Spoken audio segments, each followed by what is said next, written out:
boys and girls, and welcome to Mrs. Hoover's art class. To get our project started today, I want to show you a very short video that I think you'll enjoy.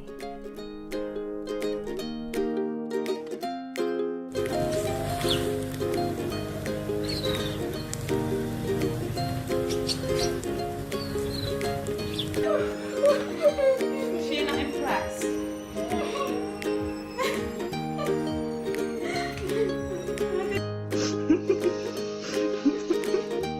Pinky. Pinky. Oh my God, look at her. Pinky. Oh, there you are.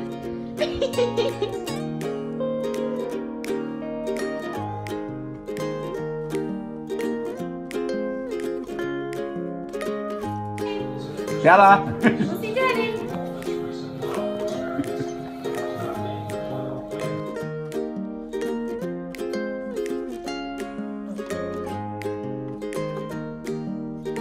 Henry, are you a taco? You're a cute taco. You're my favorite food.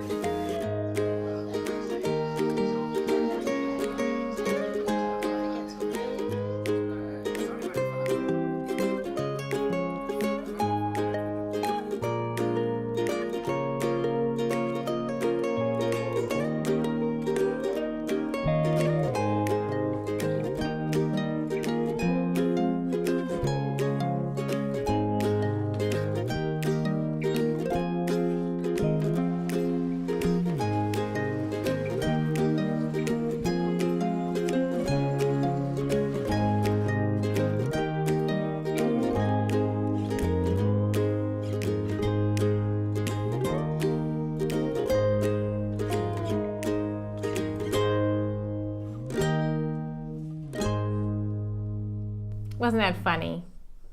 There's something really cute about dogs dressed up in costumes. Have you ever dressed up a dog in a costume? Actually, there's a very famous artist. His name is Wegman, and his art is all about photographing dogs in people's clothes. So let's watch a little bit of this video, and then we'll talk about what we're going to do today in art class.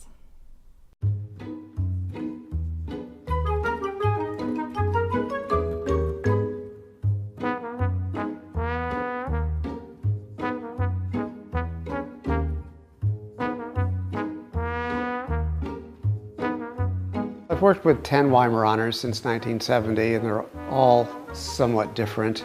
Flo is the one that thinks more. She worries more. Topper just knows he's great. I like the collision, the overlapping of human and animal.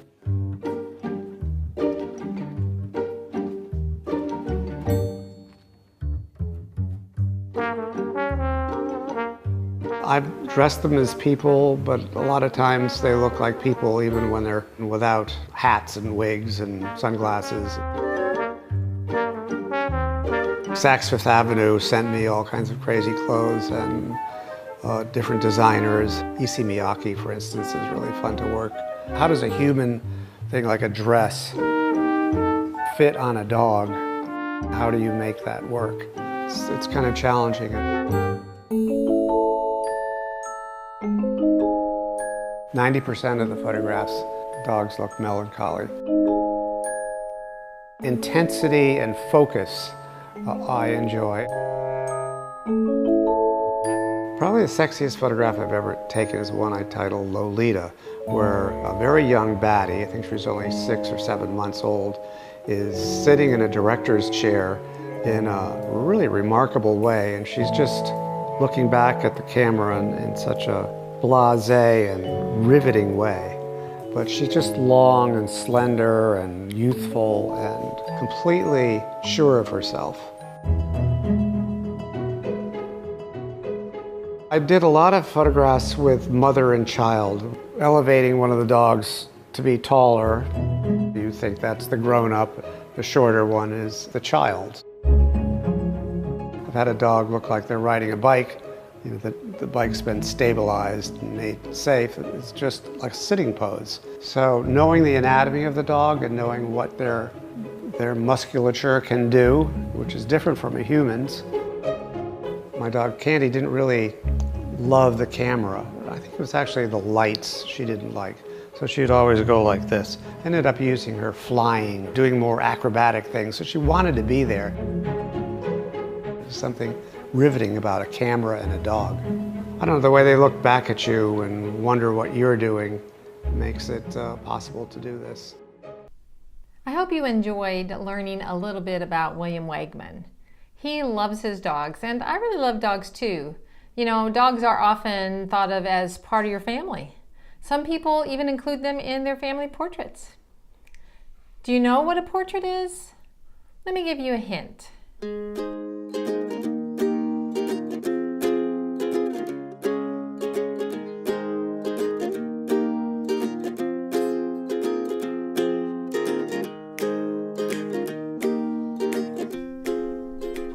So, what do these pictures have in common? Yes, these are pictures of people. So a portrait is a painting, drawing, or photograph of a person showing just their head or their head and shoulders. Our portraits will be a little different because instead of people, we are using dogs. I have included lots of photos of dogs wearing different hats. You can find them in Mrs. Hoover's art class idea book. I want you to look through these pictures and choose the dog that you want to draw. You can keep the hat he's wearing, or you can switch it out for another hat. Then, after you choose your dog, you will decide what clothes he should wear. And I have lots of photos of clothes for you to look at for your reference. Do you know what I mean when I say reference? A reference is anything you look at to help you draw. So if I want to draw Mickey Mouse, I will find a picture of Mickey to help me draw. You can use several photos for your reference.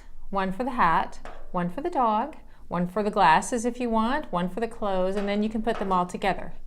So let's get started thinking about what your dog portrait will look like, and then choose your reference photos. When you find your reference photos, then just use those, or if you'd like, you can follow along with me as I draw a step-by-step drawing. I'm going to draw a picture of this guy. So let's get started.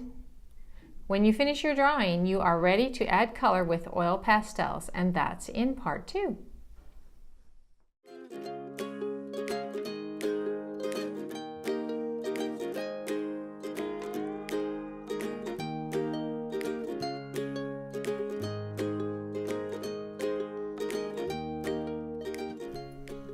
Okay, so we're going to make a drawing of a dog, and I'm going to start with a sort of a U shape here in the middle of my paper. It's going to be about this big, so I'm going to start here and just make a U shape, kind of like that. That's a little bit. All right. Then the next thing I'm going to do is his nose, and his nose is towards the bottom of his face, and it is sort of like a rounded square. There we go. And he's got a nostril down here towards the bottom and another one here. Then they have sort of a line that connects to the side of his nose. There we go. And also on his nose, he has a line up the middle. Okay, so now we're going to go on with his mouth. He also has a line coming down from his nose, and then it curves and goes off to one side, and curves and goes off to the other side. So now these are his jowls, and they sort of curve up a little bit, so they're going to curve around and in like that. Same thing here, curves around and goes in like that. And then for his mouth, he's open just a little bit. And then I'm going to do another curved line right under that. And I'm going to erase this line I've got down here. I don't need this anymore.